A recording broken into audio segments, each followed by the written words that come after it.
Assalamualaikum warahmatullahi wabarakatuh. Perkenalkan, nama saya Adinda Firdausyatari dari Program Studi Pendidikan Seni Pertunjukan. Jadi persoalan dalam bahasa Indonesia yang saya sulit pahami atau kurang mengerti adalah tentang penggunaan huruf kapital pada sebuah judul tulisan atau karya ilmiah.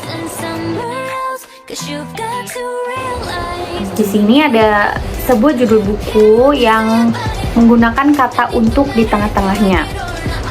Jadi sebut saja judul tersebut dari kamu untuk dia. Nah, kata-kata untuk ini menggunakan huruf kecil. Nah, menurut saya biasanya yang benar itu adalah semua diawali dengan huruf kapital. Jadi contohnya seperti ini, dari kamu untuk dia. Jadi kata-kata untuknya ini juga menggunakan huruf kapital begitu. Menurut saya, karena ini sebuah judul tulisan, jadi judul itu menggunakan huruf kapital semua di awal kalimat, itu diawali dengan huruf kapital gitu. Jadi sering saya bingung bagaimana sih penulisan yang benar, kata-kata apa saja yang menggunakan atau diawali dengan huruf kapital gitu. Jadi di sini saya akan mencari tahu mencari tahu jawabannya atau solusinya bagaimana sih yang benar. Let's go. Jadi menurut Pedoman Umum Ejaan Bahasa Indonesia, huruf pertama pada setiap kata pada judul harus ditulis dengan huruf kapital. Memang ada beberapa kata yang ditulis dengan huruf kecil, seperti kata tugas, yaitu di, ke, dari, dan, yang. Namun ketika kata tersebut sebagai awal kalimat pada judul, maka tetap harus ditulis dengan kapital.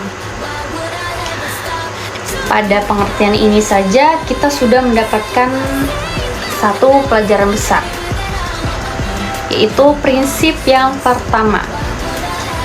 Huruf awal harus berupa kapital. Artinya, jika ada kata di atau dan di bagian awal judul, pokoknya mereka tidak boleh ditulis dengan huruf kapital. Tapi jangan lupa juga aturan berikutnya. Jika kata di, ke, dari, yang, dan, serta untuk tidak terletak di posisi awal, huruf yang mengawali mereka tetap tidak boleh ditulis kapital. Kita bisa mengelompokkannya dalam prinsip berikutnya, yaitu prinsip yang kedua. Huruf-huruf yang tidak bisa besar. Yang pertama, kata depan. Misalnya di, terhadap, dan ke. Yang kedua, kata sambung. Misalnya dan karena. Yang ketiga, kata seru, misalnya dong dan sih. Yang keempat, artikula, misalnya para. Serta yang kelima, partikel penegas, misalnya pun. Dan kita masuk ke aturan berikutnya, yaitu prinsip nomor 3.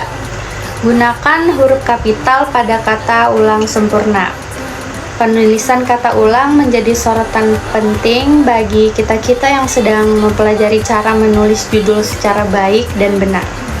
Biasanya kebanyakan orang, termasuk saya sendiri, memilih untuk menulis kata ulang menggunakan huruf kapital di kata pertama, diikuti dengan huruf tidak kapital pada pengulangannya.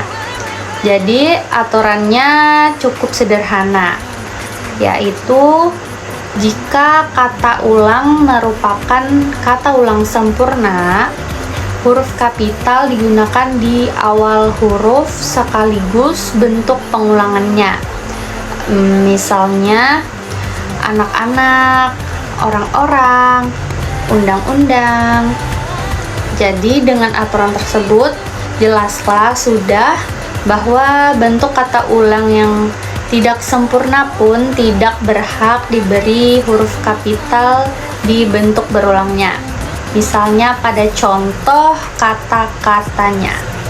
Nah, dari penjelasan tadi, saya sudah cukup mengerti bagaimana cara penulisan yang baik dan benar pada judul tulisan atau karya ilmiah.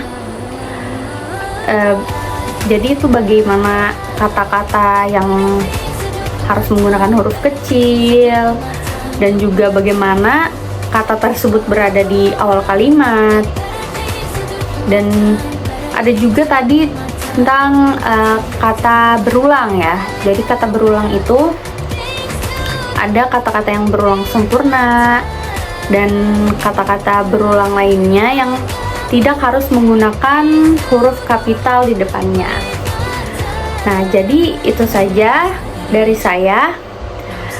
Wassalamualaikum warahmatullahi wabarakatuh. Terima kasih.